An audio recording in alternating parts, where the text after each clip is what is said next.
Hello and welcome back to our channel. So today in this video, we are going to discuss about how to borrow money from your Moneypoint. So without wasting much of our time, let's get straight into the video. So to borrow money from your Moneypoint, you will need to first confirm your eligibility through your Moneypoint dashboard. Once you have found a loan offer that suits your needs, you can simply apply and receive the funds within 1-2 business days.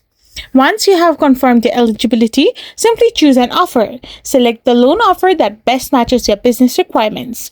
Moneypoint offers various working capital loans and microloans to support your small businesses. Simply submit the application and Moneypoint will simply review it. The funds should be credited to your Moneypoint account within 1 to 2 days. Now you can simply access the loan funds through your Moneypoint business account, and you can also use the expense card to manage your business finances. I hope you found this video helpful, so don't forget to hit that subscribe button and do give us a thumbs up. We will be back again with more informative videos. Thank you for watching.